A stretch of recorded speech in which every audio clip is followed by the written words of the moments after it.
ఉల్లాసభరితమైనటువంటి ఈ కార్తీక దీపోత్సవంలో బందర్లో మచిలీపట్నంలో రామలింగేశ్వర స్వామి, రంగనాయక స్వామి ఈ జంట దేవాలయాల సన్నిధిలో శివ సాన్నిధ్యంలో ఇన్ని వేల మంది, ఇప్పుడే మా ముదిగొండ వారు చెప్పారు 3,500 మంది వచ్చారట. ఇన్ని వేల మంది మధ్యలో ఇప్పుడు 4,000 దాటిందంట. బందర్ వారు అందరి వారు కదా, అద్భుతంగా మీరు కూడా ఆ క్రమశిక్షణతో ఉన్నారు.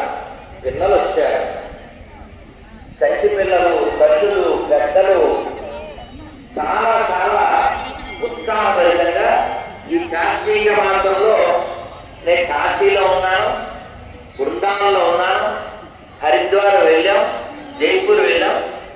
కానీ ఈ బందర్ మాత్రం ఈ కార్తీక మాసంలో నేను మర్చిపోలేను.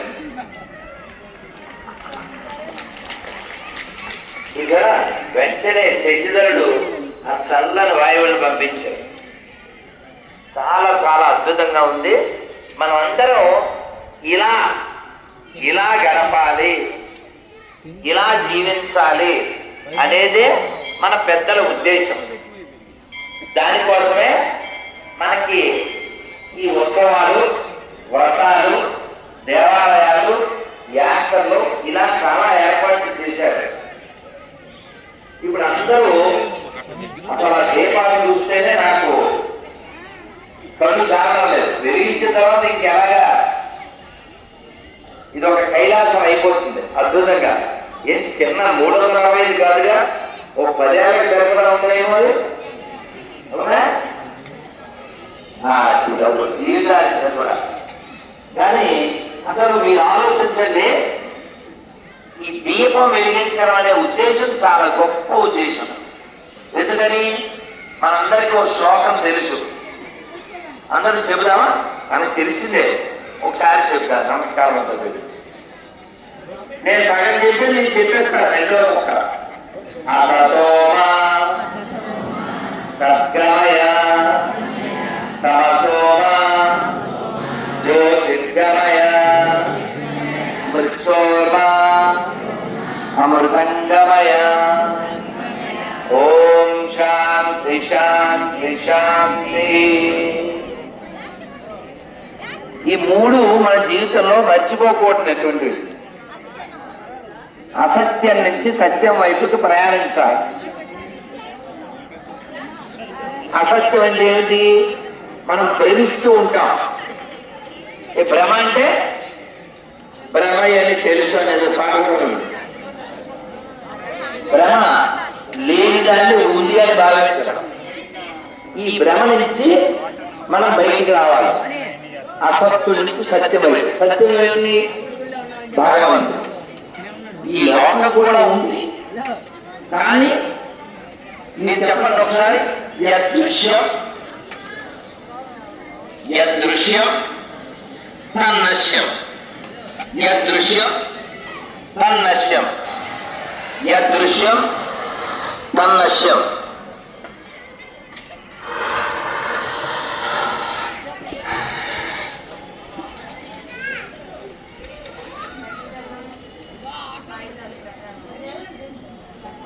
మన దేశంలో పువ్వులకి కొదవలేదు, కాబట్టి ఇకపోయినా ఆ బాక్సులో పువ్వులు రేఖలే వేయాలి.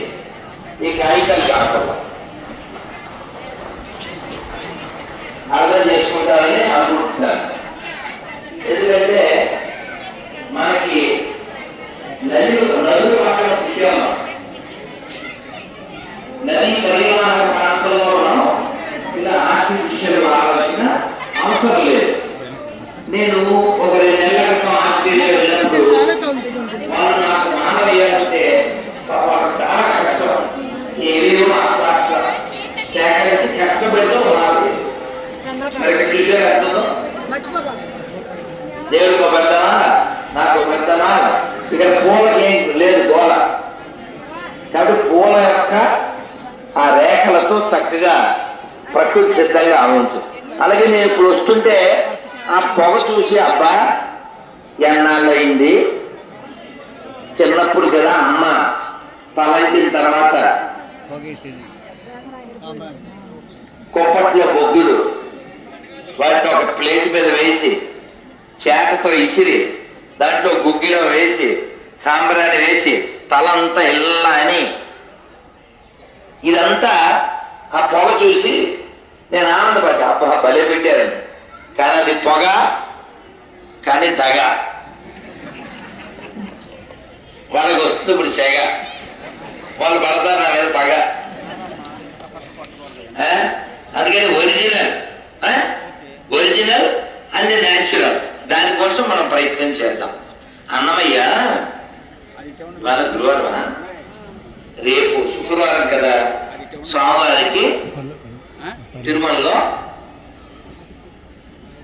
ఆయనకి స్నానం.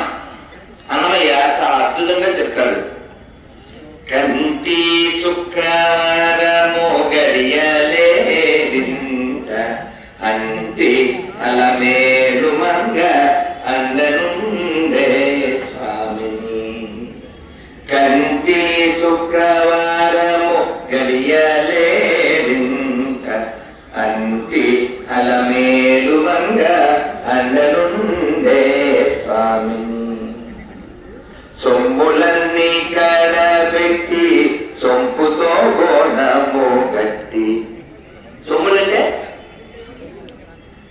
బంగారం, ఆయన ఒంటి మీద ఉన్నటువంటి బంగారం. సొమ్ములన్నీ కడబెట్టి అని పక్కన పెట్టి సొంపుతో గోణము గట్టి.